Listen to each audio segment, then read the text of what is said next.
સસલાભાઈ અને કાચબાભાઈની વાર્તા સાંભળવી છે? હા તો વાત કહું જો સાંભળજો. એક હતા સસલાભાઈ, ધોળા ધોળા રૂ જેવા, અને એક હતા કાચબાભાઈ, બે પાક્કા ભાઈબંધ. અને બે આખો દિવસ જંગલમાં રહે, વાતો કરે, મજા કરે. એક દિવસ બે નક્કી કર્યું કે આપણે હરીફાઈ લગાવીએ. કાચબો કે સારું ચલો, હું પણ તમારી જોડે દોડીશ. સસલું કે હા હા હા હા હા, તમે થોડા મારી જોડે દોડી શકો કે? કોઈ નાનું નથી, કોઈ મોટું નથી, દરેક જણ પોતાની રીતે મહેનત કરે છે. અને બંને જણાએ નક્કી કર્યું કે આપણે કાલે હરીફાઈ લગાવીએ. અને બીજો દિવસ થયો, સવાર પડ્યું અને હરીફાઈ લગાવવાનું ચાલુ કર્યું. જંગલના બધા પ્રાણીઓ ભેગા થયા. સસલાભાઈ આવી ગયા, કાચબાભાઈ આવી ગયા. બધાએ કીધું 1 2 3 અને દોડવાનું ચાલુ કર્યું. સસલાભાઈ તો ફાસ્ટ દોડવા માંડ્યા. અરે સસલાભાઈને તો જલ્દી જીતી જવું હતું.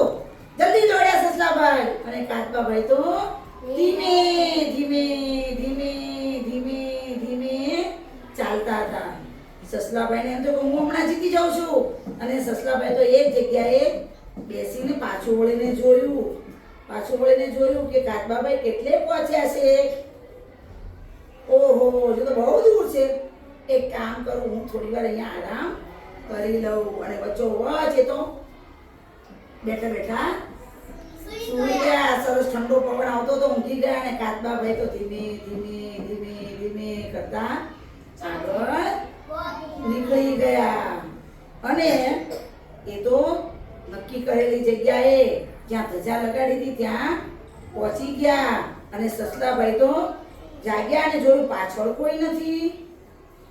અરે આગળ તો સસલાભાઈ જોયું તો ઓહ, કાચબાભાઈ તો આટલે આગળ પહોંચી ગયા છે. સસલાભાઈ દોડવાનું બહુ ચાલુ કર્યું, પણ કાચબાભાઈ પહોંચી ગયા. અને બધા લોકોએ તાળીઓ